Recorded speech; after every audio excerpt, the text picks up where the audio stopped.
नमस्कार। सोचिए, अगर सियासत सिर्फ अंदाजे और हवा का खेल न हो, अगर इसे एक बिल्डिंग बनाने की तरह, एक इंजीनियरिंग की तरह देखा जाए, जहां जीत और शासन दोनों का एक सटीक, एक मजबूत ब्लूप्रिंट तैयार किया जा सकता है। आज हम इसी ब्लूप्रिंट की एक-एक परत को खोलकर देखेंगे। तो सबसे बड़ा और बुनियादी सवाल यही है, क्या गवर्नेंस यानी शासन को सच में इंजीनियर किया जा सकता है? क्या लोगों की उम्मीदों, उनकी ज़रूरतों को डेटा और स्ट्रैटेजी के फ्रेमवर्क में एकदम सटीक तरीके से ढाला जा सकता है? चलिए इसी सवाल के जवाब को टटोलते हैं।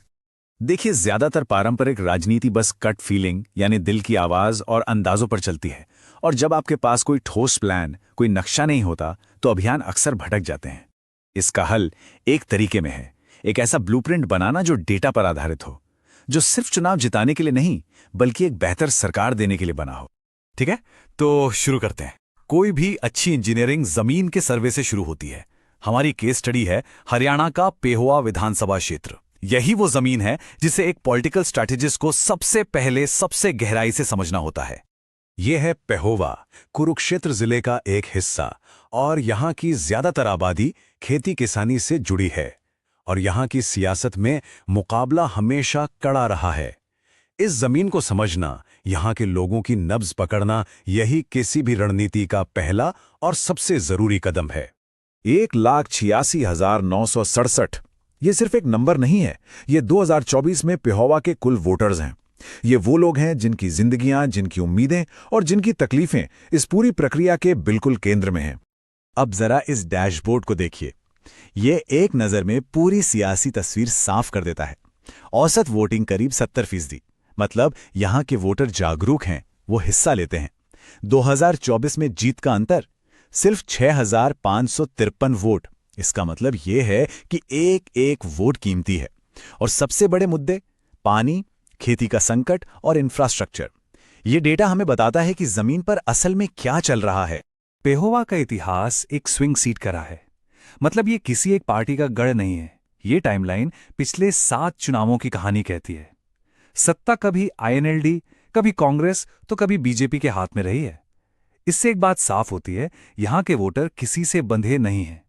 वो मुद्दों पर फैसला करते हैं, और इसीलिए एक सटीक रणनीति यहां और भी जरूरी हो जाती है।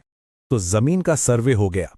अब अगला कदम आता है स्ट्रैटेजिक प्लान, यानी रणनीति का नक्शा तैयार करना। चलिए देखते हैं ये बनता कैसे है। इसके लिए हम एनालिटिकल फ्रेमवर्क का इस्तेमाल करते हैं, ताकि कच्चे डेटा को एक मजबूत, एक्शन लेने लायक प्लान में बदला जा सके।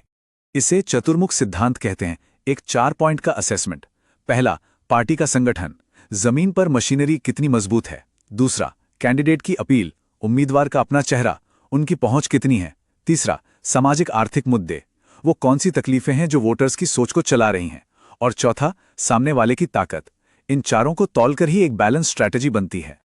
अब बात करते हैं क्लासिक स्वॉट एनालिसिस की। ये किसी भी कैंपेन की अंदरूनी और बाहरी दुनिया का एक एक्सरे जैसा है। कांग्रेस के लिए अंदरूनी ताकत थी चट्ठा परिवार का मजबूत ब्रांड, लेकिन कमजोरी बीजेपी के मुकाबले पार्टी कैडर का थोड़ा कमजोर होना। बाहर की दुनिया में मौका था सरकार के खिलाफ लोगों की नाराजगी का, लेकिन खतरा था बीजेपी की भारी फंडिंग का। यह एनालिसिस दिखाता है कि अपनी ताकत का इस्तेमाल मौकों के लिए कैसे करें और कमजोरियों को खतरों से कैसे बचाएं। बेस्टेल एनालिसिस हमें वो बड़ी बाहरी ताकतें दिखाता है जिन पर कैंपेन का सीधा कंट्रोल तो नहीं होता, पर जो उसे बहुत गहरे तक असर करती हैं। सियासी तौर पर राज्य और केंद्र दोनों जगह बीजेपी की सरकार का होना एक बड़ा दबाव था। आर्थिक तौर पर गांव में परेशानी और बेरोजगारी ये लोगों के गुस्से को बढ़ा रही थी। और सबसे अहम, पर्यावरण, पानी की कमी और बाढ़, ये पेहोवा के लोगों की रोज की जिंदगी के सबसे बड़े मुद्दे हैं। तो एनालिसिस पूरा हुआ, अब आता है सबसे जरूरी हिस्सा, इन सभी जानकारियों को एक्शन में बदलना। देखते हैं कि कैसे इस पूरे डिटेल्ड प्लान को जमीन पर उतारा गया, एक एक्शन प्लान की शक्ल में। और ये देखिए, ये है वो 3 सबसे बड़ी तकलीफें जो सर्वे में निकल कर आईं: ड्रेनेज और बाढ़, पानी की सप्लाई और सिंचाई, और बेरोजगारी। इन तीनों की इंटेंसिटी हाई है। ये वो बुनियाद है जिस पर किसी भी कामयाब रणनीति को खड़ा होना था, इन्हीं को एड्रेस करना था। और यहां दिखता है कि कैसे उन शिकायतों का सीधा जवाब दिया गया। पानी, सड़क और नौकरी जैसे मुद्दों पर फोकस करने के लिए पीपल्स परिवार मीटिंग शुरू की गई। बेरोजगारी की चिंता को समझने और उस पर बात करने के लिए खास तौर से युवाओं और महिलाओं के लिए फोरम बनाए गए। मतलब एनालिसिस सिर्फ कागज पर नहीं रहा, वो जमीन पर लोगों के बीच एक एक्शन बन गया। और आखिर में ये सब हमें ब्लूप्रिंट के असली मकसद तक ले आता है। ये जो पूरी प्रक्रिया है, ये सिर्फ एक चुनाव जीतने के लिए नहीं है। इसका असली मकसद है एक बेहतर और ज्यादा जवाबदेह शासन का सिस्टम तैयार करना। हम इसे शासन के लिए डेटा इंजीनियरिंग कहते हैं।